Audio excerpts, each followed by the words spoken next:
Okay, then I think we can start. Welcome everybody. Welcome to this Glassinar number 4. My name is Christian Louter and I'm here to give you a short introduction to the Glassinar. The Glassinars are organized by the Glass Structures and Engineering Journal by Springer, and for each edition we invite 2 speakers, or 2 authors actually, who are invited to shortly present their papers, their recent papers in the journal, followed by some Q&A session with the attendants of the Glassinar. And today we're very happy to have Gregorio Maricho and Arno Bover to present their latest work that they published in the journal. If you are good evening. Hello. If you're unfamiliar with the work, then please have a look at our website. You can see that we have published already 6 volumes, so 6 years of glass structures and engineering, for a total of 16 issues and more than 2,500 pages of glass research and glass projects. So you can read the papers there, but of course, if you have work that you would like to publish, then you're more than welcome to submit your paper for our journal. This can be done at any time without any deadlines, but at the same time, we have some topical issues that we are now issuing on glass design codes, glass and extreme events, glass circularity, and glass and digital transformation. So if you're interested to publish on these topics, then please visit our website and you can see the deadlines there.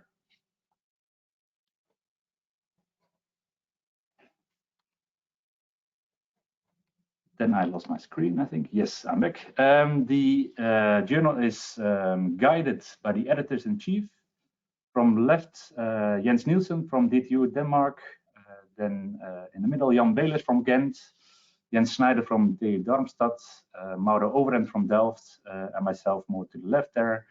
Christian Louter also from TU Delft. So with that, we are jumping into the Glassinar itself. So as I said, we have 2 speakers today. I will moderate this session together with my colleague Jan Belis, who will moderate the second part of the session. And I have the honor to first introduce the first speaker. Our first speaker today is Gregorio Maricho. Gregorio graduated in civil engineering at Politecnico di Torino, where he joined the Glass Structures and Advanced Materials Modeling Group. That was in 2018. First, he started as a research assistant, and then he later converted into a PhD candidate within the program of civil and environmental engineering. His research focuses on a number of topics, such as structural glass, computational mechanics, and applied mechanics, mathematics, sorry for that, as well as fracture mechanics. And today he will present about his topic on the development of an innovative functional coating for improving the mechanical performance of glass. So, Gregorio, if you are ready, then I would like to give the words to you. Yes, I'm ready. Thanks, Christian, for the kind introduction. Okay, could you see my screen? Yes, now it's full screen, and good luck. Okay, thank you very much. Okay.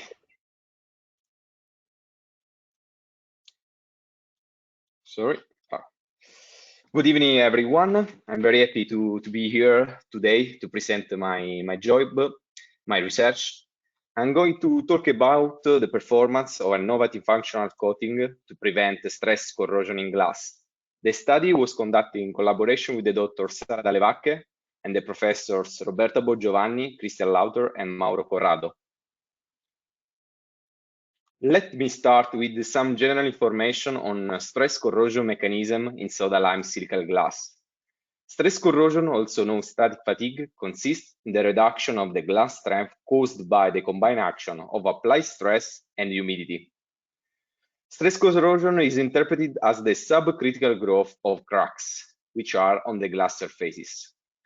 Mikulski and Freeman developed a detailed chemical model to explain the interaction between water and the silica network at the crack tips.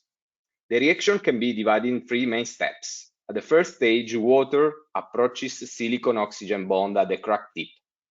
In the second step, there is a transfer of protons and electrons with a concerted reaction, which results in the rupture of the original bridging bond between silicon and oxygen and the formation of 2 new bonds, one between hydrogen and oxygen and one between oxygen from water and silicon.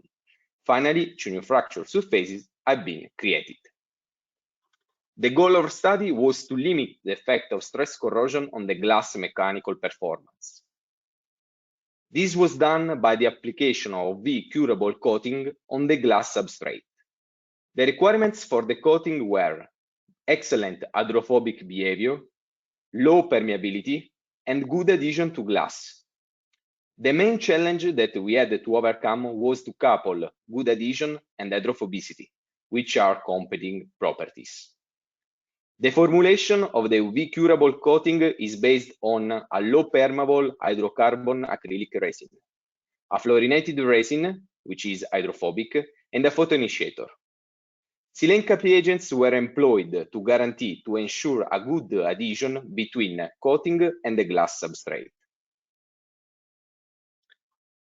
The preparation of the coated glass samples which were tested during this research can be divided in 3 steps. At the first stage, glass were silanized in water solution at room temperature for 5 minutes.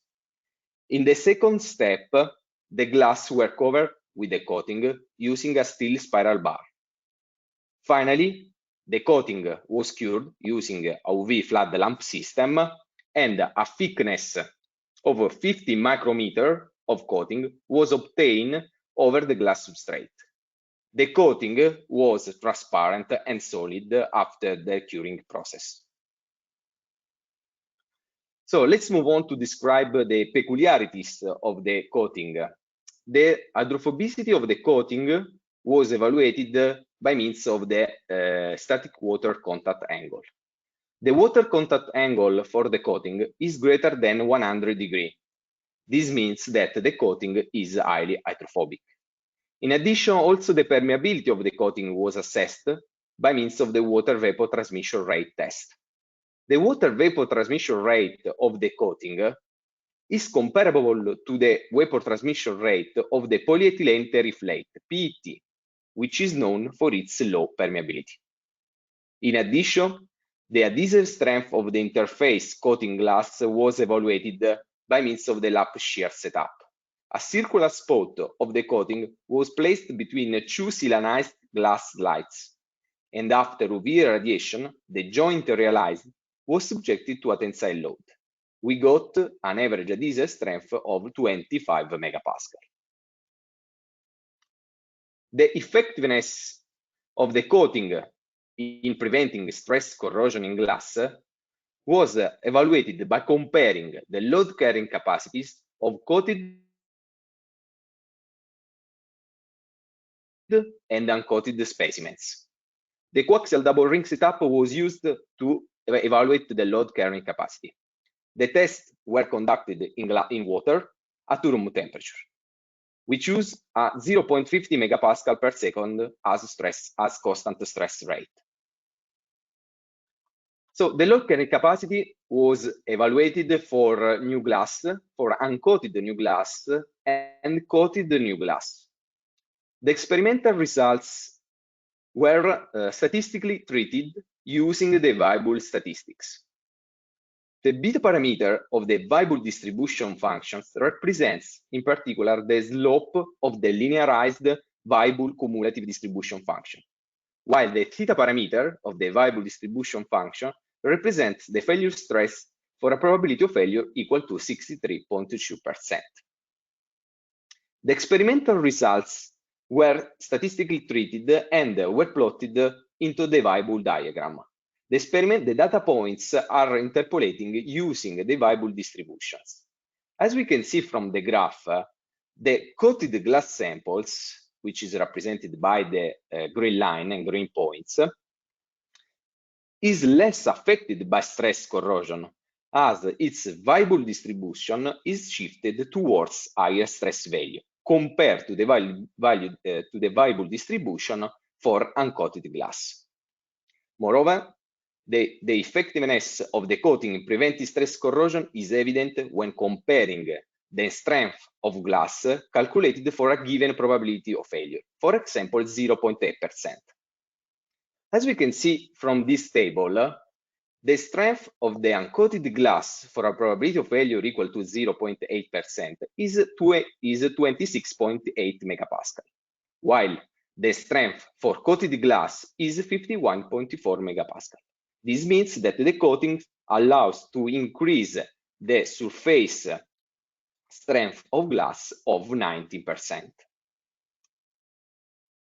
In addition, the durability of the coating was evaluated against mechanical aging. Coated glass samples were subjected to a cyclic bending loading. The cyclic bending loading was input as a sawtooth stress wave with a minimum 35 megapascal and maximum 65 megapascal. The aging process was performed for 20,000 cycles. At the end of the aging process, the coated glass samples were subjected to a constant stress rate until failure. And we can observe that from the viable statistics, we can observe that the mechanically aged coated glass are less affected by stress corrosion than uncoated glass. In fact, the theta parameter of the viable distribution for mechanically aged coated glass is higher than the theta parameter for uncoated glass. In addition, the theta parameter for the aged coated glass is very close to the theta parameter for freshly coated glass. Moreover, the two viable distribution for aged coated glass, purple line, and for freshly coated glass, green line, are very close, especially for probability of failure greater than 70%.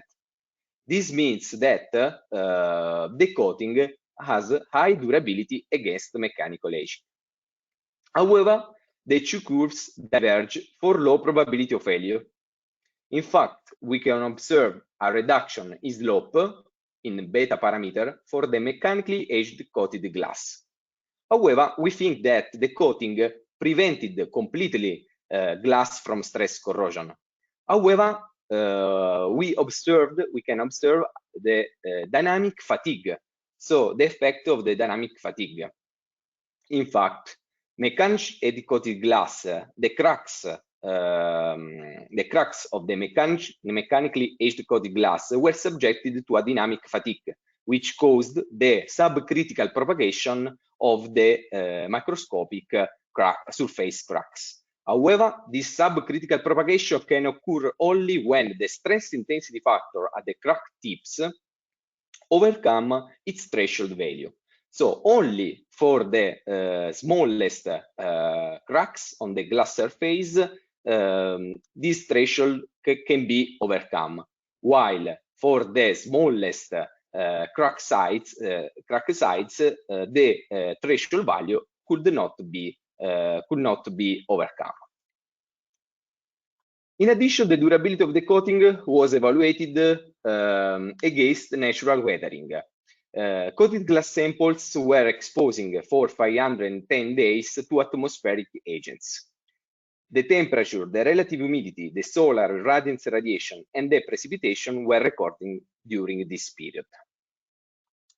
After the weathering period, the transparency of the coated glass samples were compared to the transparency of new coated glass and new uncoated glass. As you can see from this picture, from this graph, the transparency after the weathering period decreased.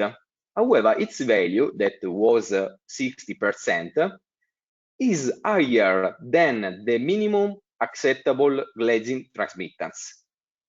That is evaluated to be around 38%.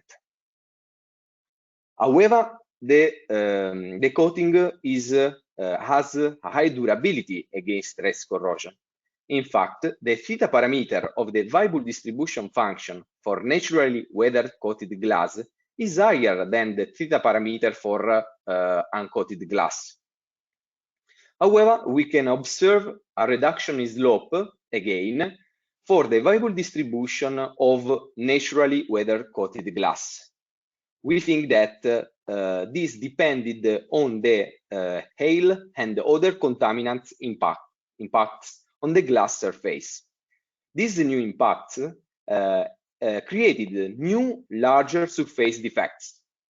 So, however, the naturally weather-coated glass performs similar or better than uncoated glass, even though uncoated glass is supposed to have fewer and smaller surface defects.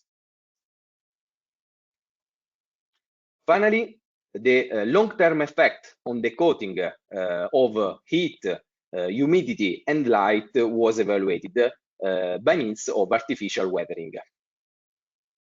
We used a UV accelerated tester at chromology laboratories, and we used a standard for outdoor paints.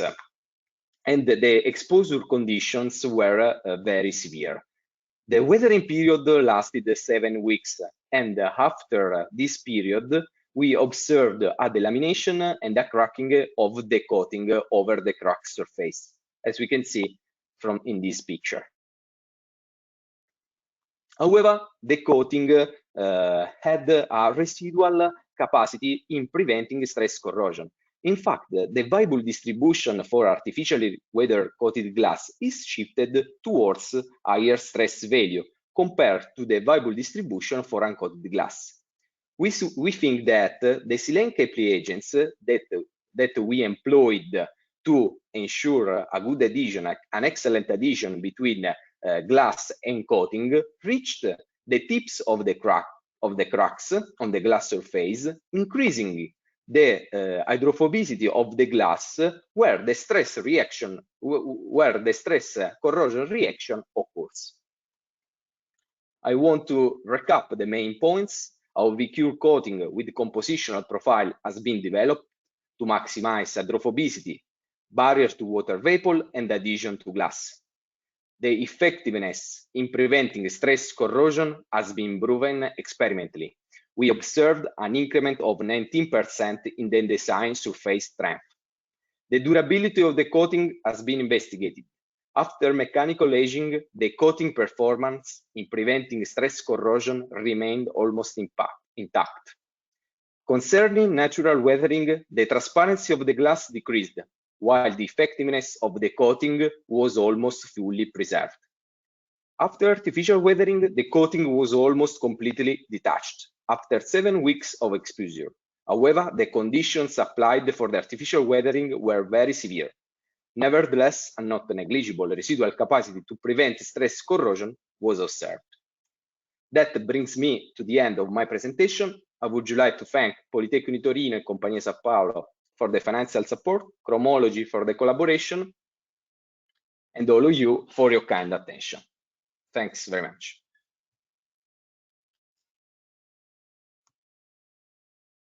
Thank you, Gregorio. Very interesting work and a very clear presentation. Thank you very much, Christian.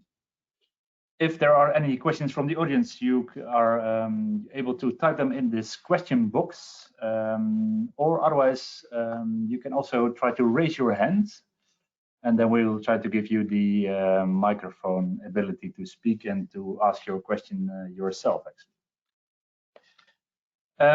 So I will give you time to think about your question and to pose them. In the meantime, I also have a question for you, actually, Gregorio.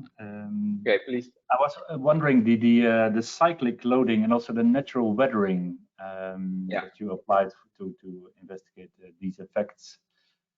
Is that based on a specific standard, or how did you define these levels of weathering and cycling, let's say, or the number of days of weathering and the level of cycling stresses? Okay, yeah, thanks very much for the question. We didn't use any standard for the mechanical aging and also for the natural weathering. However, we, especially for the the cyclic loading, we choose to consider a very high stress level, because I will show you the slide.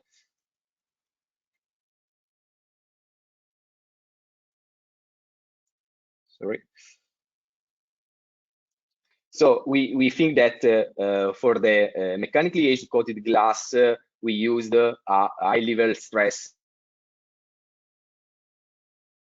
because 35 megapascal is almost here, and we can see that that many of the uncoated glass samples for 35 megapascal would have broken after mechanical aging.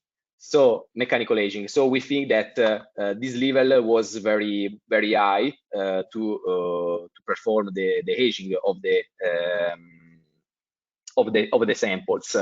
In addition, also the number of cycles were chosen in order to obtain the results in a reasonable time. I think 2 hours per sample, and also for natural weathering, the weathering period lasted 510 days without using a specific standard, unfortunately. Okay, thank you very much.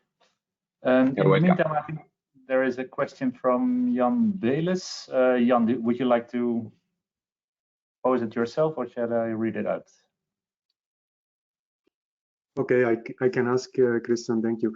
My question would be, Gregorio, if you did this the evaluation of the transmittance after natural or also artificial aging, did you also observe some yellowing of the coating?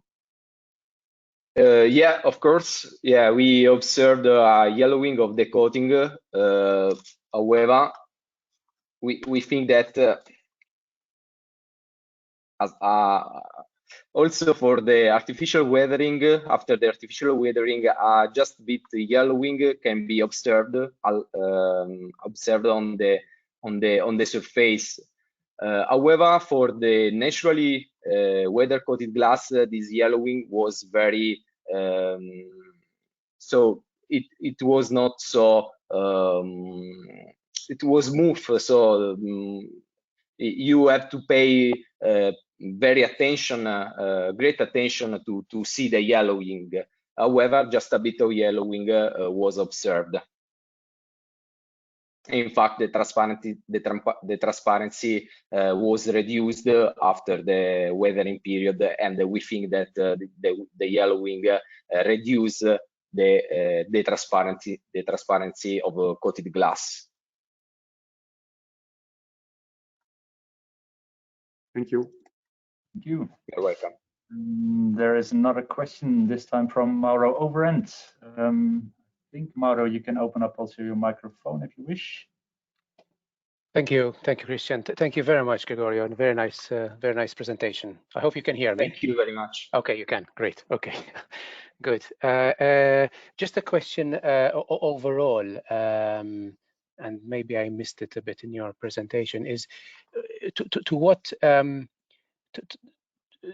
coating that you have developed is really interesting and exciting.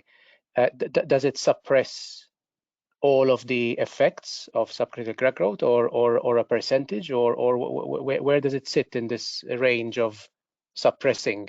Of course, it has an effect, but how much of the subcritical crack growth does it suppress? Yeah, we think that actually we don't know. We think that completely was suppressed the subcritical propagation for stress corrosion, in your opinion.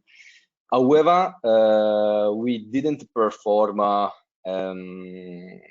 so analysis to quantify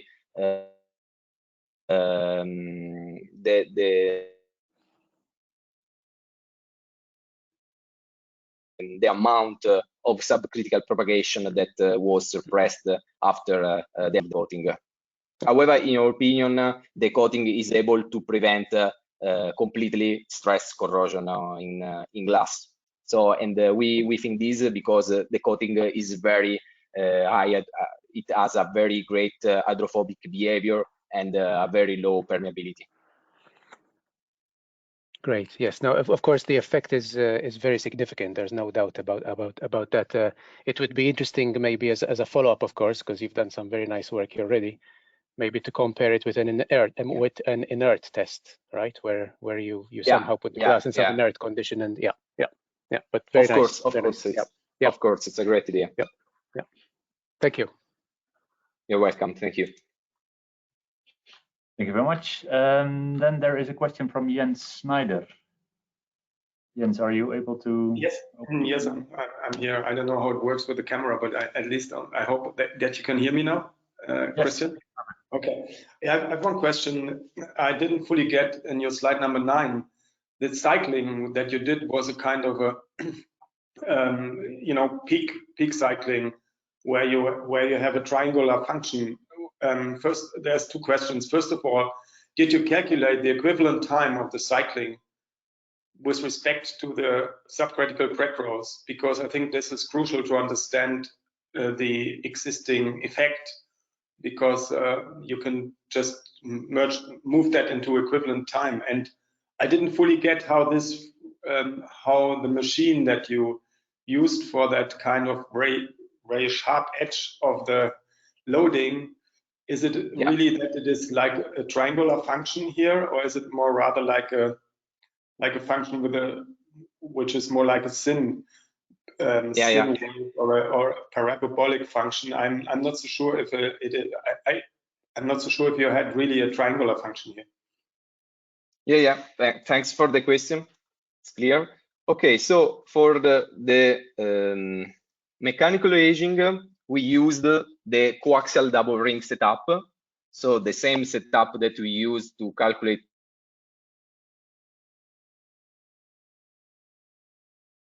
the load carrying capacity, that it is this one. Okay, could you see the picture? I think, yeah. Okay, so we used this coaxial double ring setup also to perform the mechanical aging process. And also we used a sawtooth stress wave. So it was exactly this wave, this kind of wave that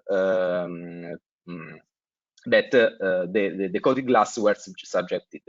So we used this exactly this stress wave, and in addition, we calculated, we performed some calculation about to study what would have happened if in absence of coating. So also to calculate if the 20,000 of cycles were right, or we had to perform more cycles, and so on.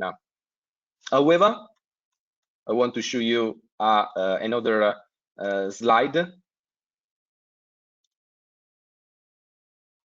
Sorry.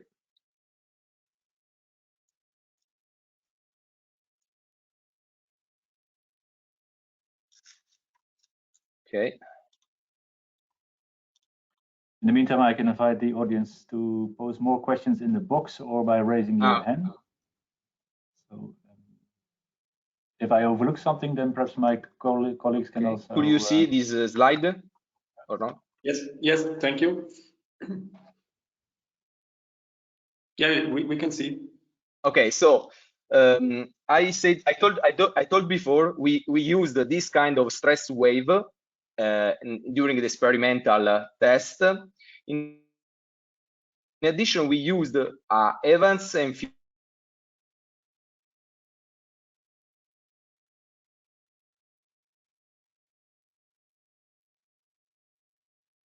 Euler law to evaluate the crack propagation per cycle in case of the uncoated glass samples many of the glass samples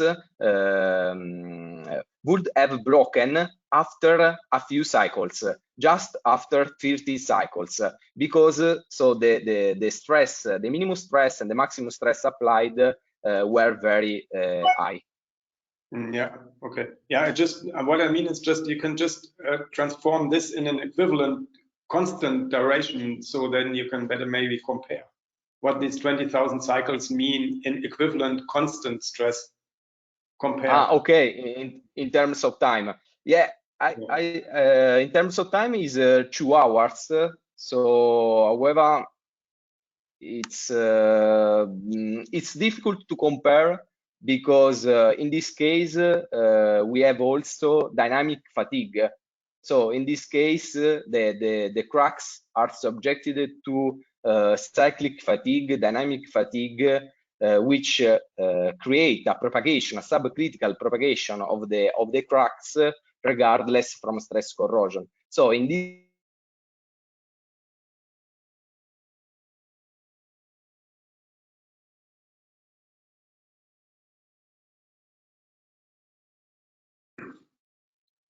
Might have lost Gregorio. I think it's frozen now. To relate the two kind of tests, in my opinion. Yeah, maybe you were frozen for a certain time, but I think it's clear for me for the moment, and maybe we can discuss more in detail. Maybe I send an email and we can discuss. Thank you for your. Yeah, of course. Thank you. Okay, thank you very much. There is one other question from Shahryar Natech. Shahryar, I will try to give you the microphone rights, although now it seems that we have lost Gregorio. Shahryar, I think you could speak if you like.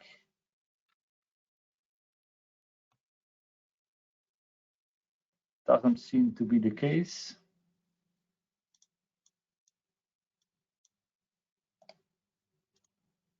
And at the same time, I'm not sure if we still have Gregorio online.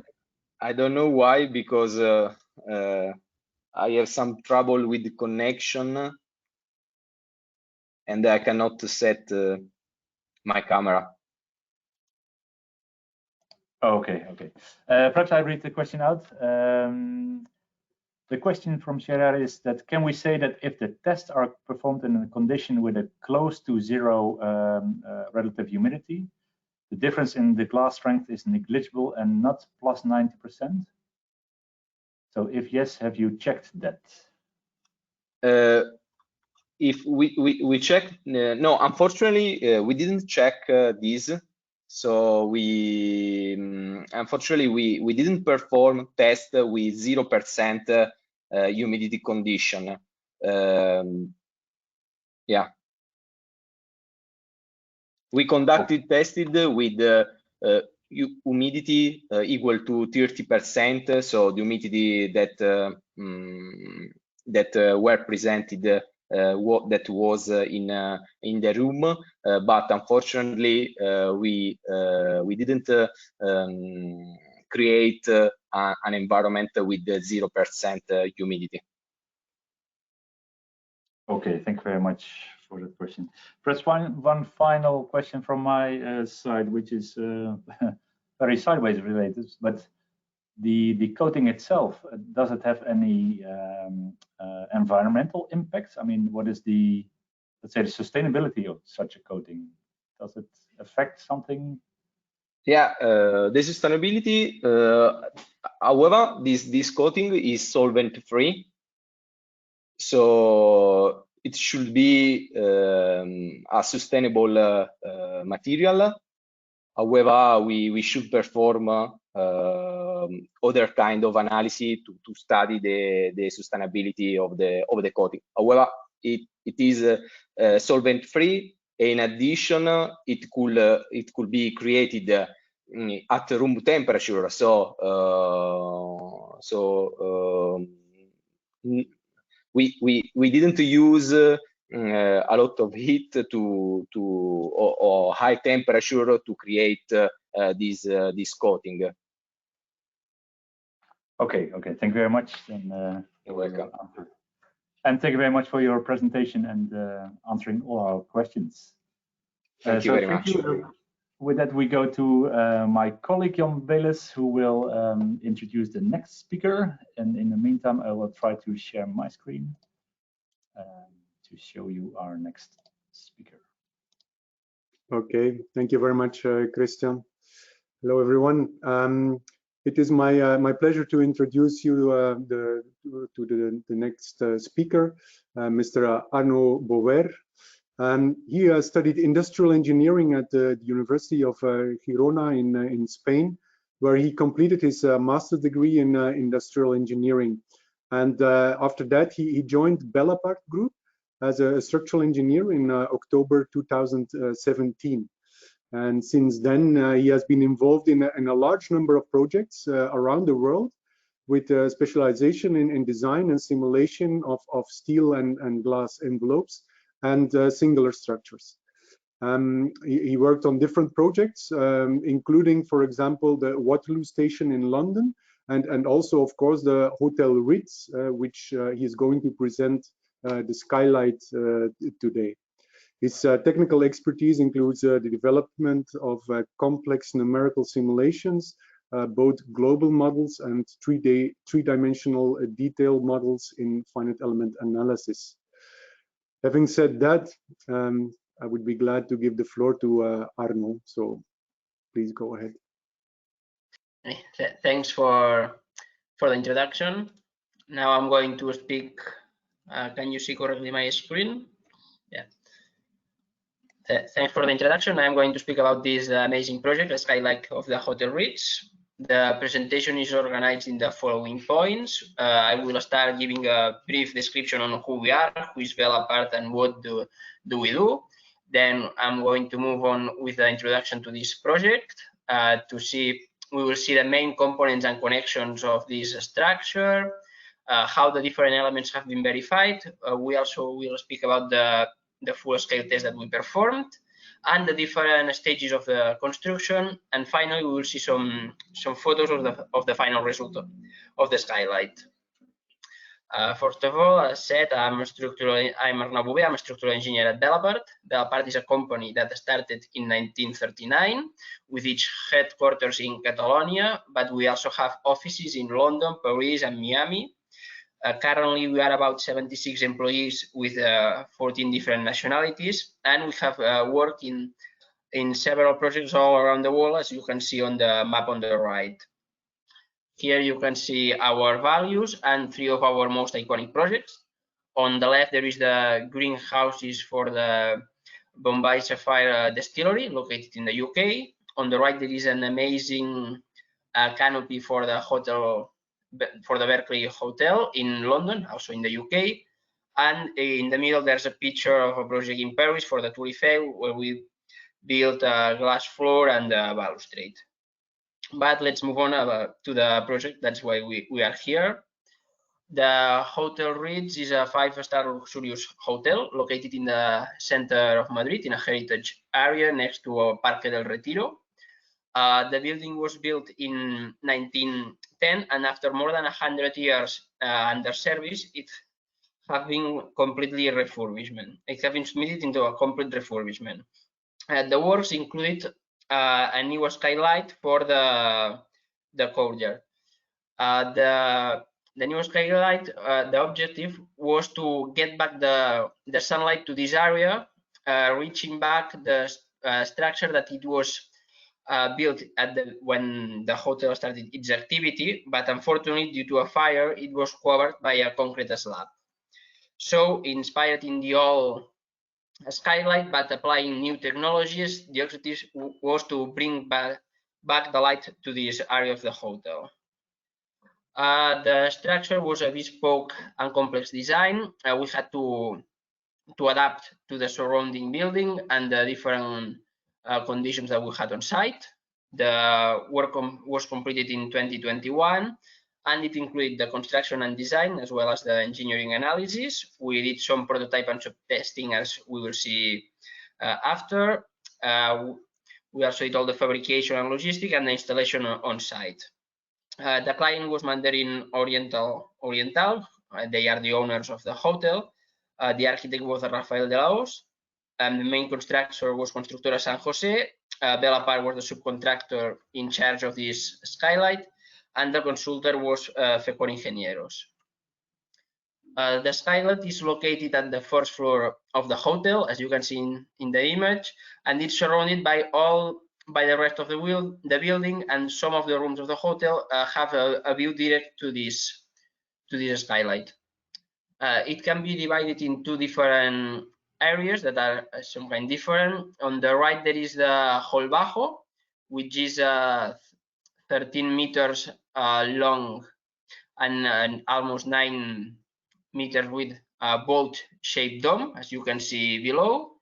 And then on the left, there is a trapezoidal dome, which we call the hall alto, which measures 12 meters per 13 meters. And this area have a pyramid roof on its center, which measures 5 per 5 meters, and it's about 1 meter height. Below, you can see some of the section of this Skylight. On the left, there is the section of the bolt shape of the hall bajo, and on the right, you can see the hall alto with this pyramid roof on its center. If we move to the main components and connections, the structure consists in slender steel T sections. Almost all the sections are T sections welded, as you can see in the image. The weld is done at the top in order to avoid seeing anything from the bottom. And the length of these T sections varies depending on the area and the loads applied to them.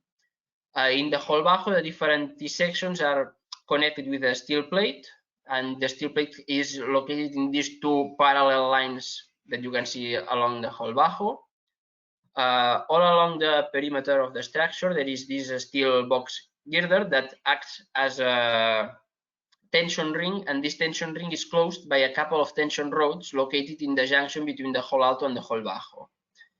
Related to the pyramid roof, it's important to highlight that it works as a Vierendel beam for vertical loads, and also is the compression ring acts as a compression ring for the hall alto dome.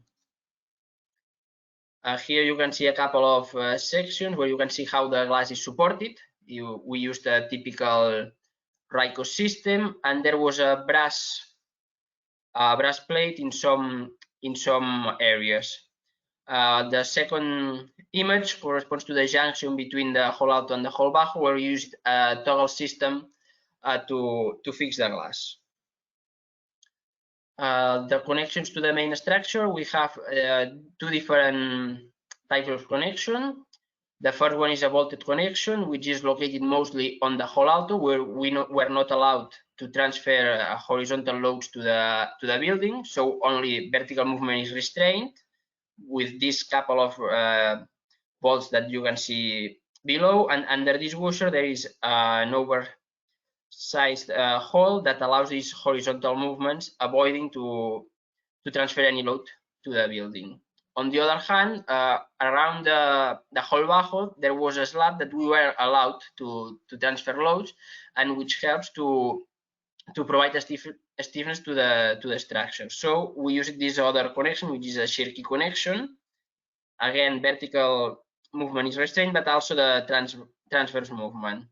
The loads are transferred with this Shirky, which is a plate welded to an embedment plate in the concrete, and also for the vertical loads, we use the same system, a couple of bolts. Also, this allowed to the perimeter beam to expand or contract due to the thermal loads. We didn't want these loads to be restrained.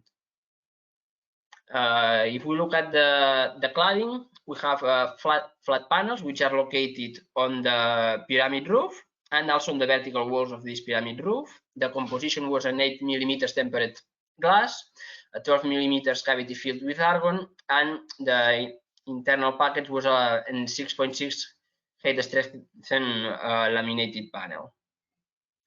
On the other hand, cylindrical panels can be found all around the structure, in all the hall bajo and also in the hall alto.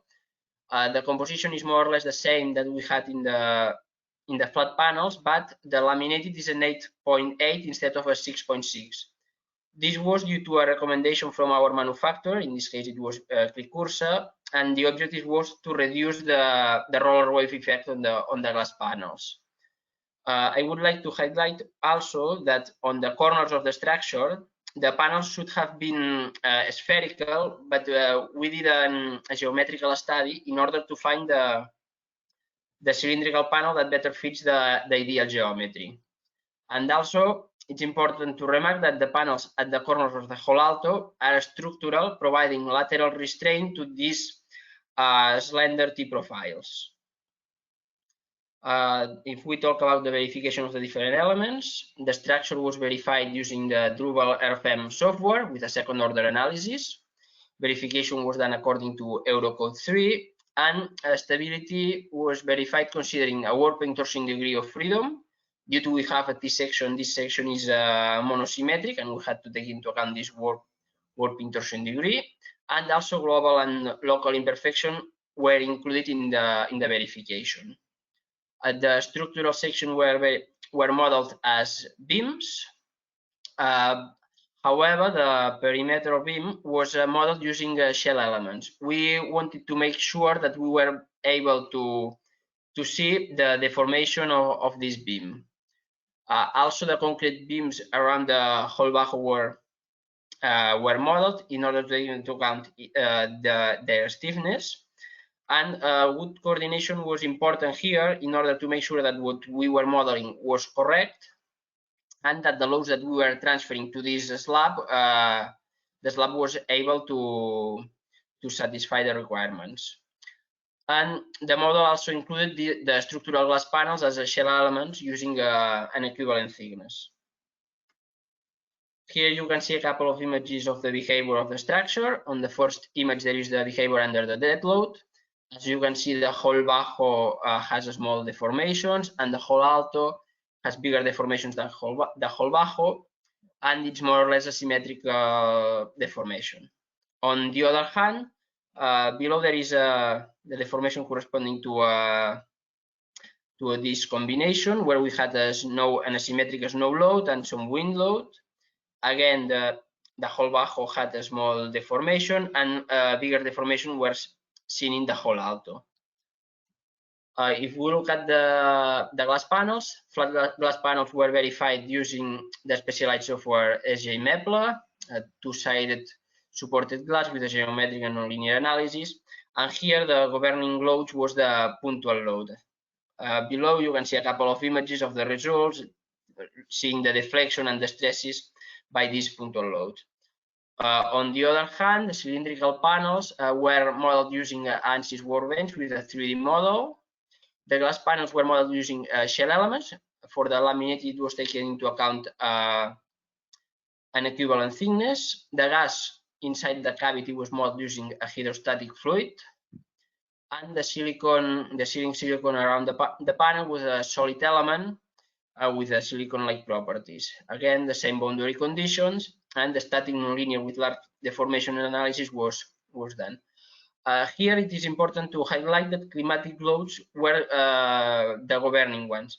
The geometry of the panels make them very stiff. As you can see here, the deflection is very low, but however the stresses are very important, and also these climatic loads creates bigger stresses on the ceiling, which is very important to take it into account in this kind of panels. The full scale test that we performed, we built a representative part of the whole alto, a couple of glass panels with the same composition that we were going to use on site, and also a small part of the pyramid roof. The test that were performed was an air permeability and water tightness. This can be seen in the picture. We also did a resistance to wind load and resistance to an increased wind load test. This second one was due to the snow loads were more important, as the Skylight is in a courtyard, some kind of protected by the rest of the building. We had higher loads for the snow load. And finally, impact and resistance to post breakage test was also done. You can see the picture on the right. If we look at the construction, we started by pre-assembling the structure in our workshop. Here you can see a picture of the whole bajo while we were welding the different T-profiles. And we did the same for the whole alto. And in order to make sure that both structures were going to meet once we're on site, we could not pre-assemble all together for planning issue, but we kept the final part of the whole bajo in our workshop just to make sure that both structures were going to connect and fit correctly on site. Then the structure was divided into modules in order to make easier the transportation and the installation on site, and they were welded directly on site. Here you can see the whole bajo, and then we proceed welding the whole alto. It is important that before removing all the props, the panels at the corners of the whole alto, the ones that we saw before that were structural, were installed. Then we could move on installing the rest of the panels and the rest of the elements of the skylight, as you can see here. And finally, we are going to see some pictures of the result. The first picture is from the day of the inauguration in April 2021, where the authorities of Madrid inaugurated the new hotel and took the picture under the skylight. Currently, this area is one of the restaurants of the hotel, where one of the most important chefs in Spain have designed the menu. And as you can see, the skylight allows the sunlight to come inside, and also invites people from the rooms to join the restaurant and meet other people. And that's the end of this presentation. Thank you very much for your attention.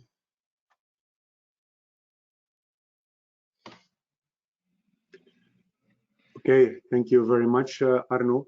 I would like to invite our audience again also to ask questions. So this can be done either through the question box, or if that does not really work or you find it easier, you could also use the chat box if you like. Meanwhile, I maybe start with the question I have myself. This is actually with respect to the modeling of the cavity. So you mentioned that you also modeled the gas inside.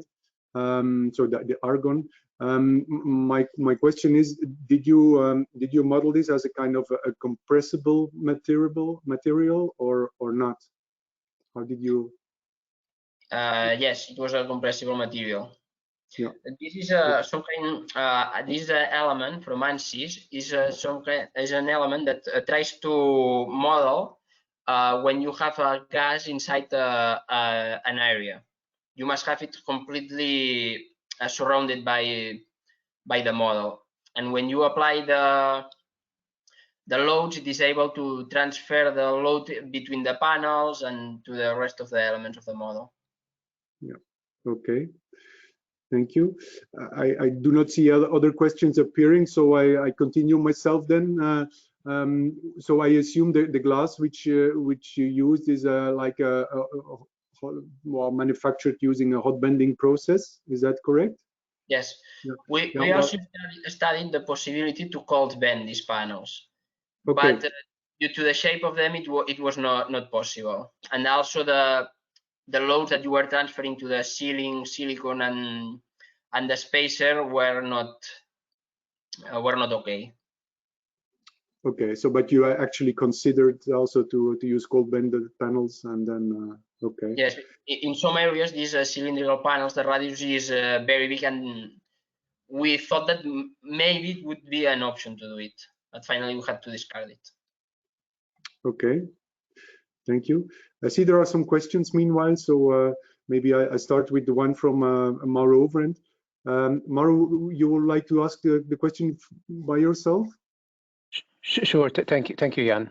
Thank you, and thank you, Arno, for a very nice, very clear presentation and a very impressive structure. So well done. Not only on the presentation, but on actually designing and building it, of course. And thanks for sharing with us. My question is, if I understood correctly, but perhaps I misunderstood, you mentioned that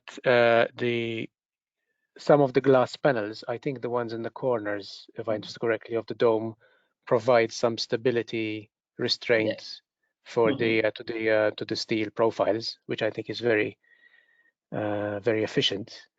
My question is, was there any reason why you did not use that same approach of providing stability to the steel profiles for other areas of the structure? Why was it?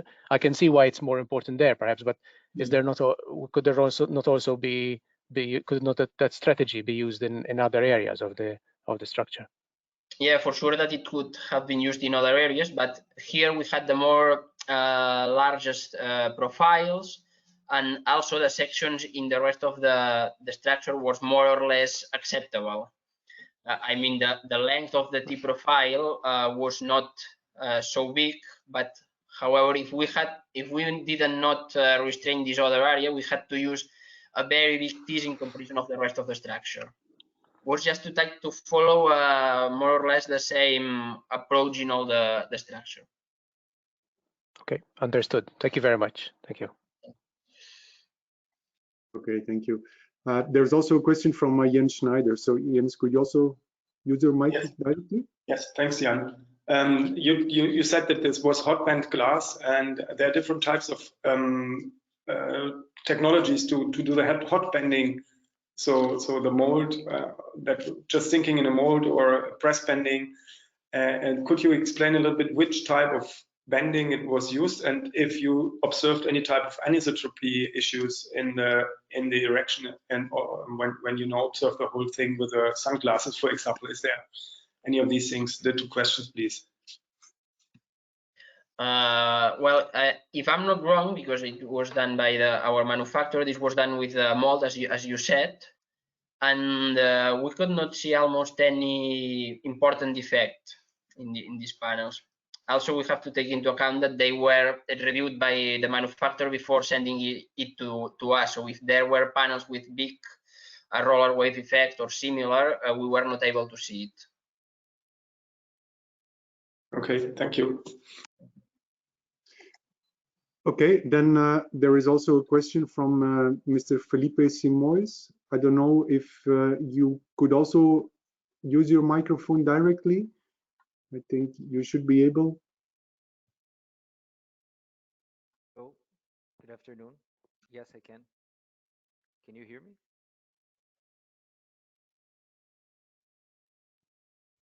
We can hear, but it's very distant. Yeah, we hear something, but it's not clear. Could you increase the volume somehow, please? Can you hear me now? No. We start to hear you, I think, now. How about now? Yeah. Yes? Can you hear me now? Okay. So good afternoon. Thank you very much, Arno, for the presentation. Thank you for the opportunity of the question as well. So essentially, I just would like to know what allowed you to consider the silicone as a solid. I briefly seen that it was considered as such. I was just curious for that. We did some studies on this, on how to model this silicone just to get the better results, because it's some kind of difficult to model correctly the silicone. And after some different modelizations, we tried with a shell element also, or with different properties on the solid element. We saw that it was the one that gave a better answer, and also comparing this with the results in MEPLA with a flat panel. We did some kind of comparison between both the results in order to see that what we were doing in a cylindrical panel was correct and similar to what's happening in a flat panel. Okay, thank you very much. Thanks for your question. Okay, I don't see any other questions from the audience, so maybe I'll end with the final question myself. This is with respect to the imperfections. So you mentioned that imperfections have been considered, both local and global imperfections. Yes. Yeah, how did you estimate them? What size were these imperfections? What did you exactly take into account? We look at the main. I think that it was about 10 plus minus 10 millimeters multiplied by. Well, it was an estimation on what we were able to mistake, how we were the deformation allowed by us, the mistake done in the geometry. We applied, I think it was about 10 millimeters deformation according to the deformation related to the worst low cases. Okay, and was this related somehow to experimental measurements during the production process or something, or tolerances in the production which you could relate to? Or it was related to tolerances that we, from our experience in other projects similar to this one. Okay, clear. Good. Well, let me thank you for your very nice presentation. We appreciate a lot. And I think with this, we more or less come to the end of the fourth Glassinar. We have another Glassinar in the pipeline. The exact timing will be announced later, but it will be normally in the fall of this year. So, well, I'm quite sure that we will be able to have some additional very interesting speakers, and yeah, we would like to invite you cordially to attend then again. So thank you very much, and we all wish you a very nice evening. Bye bye.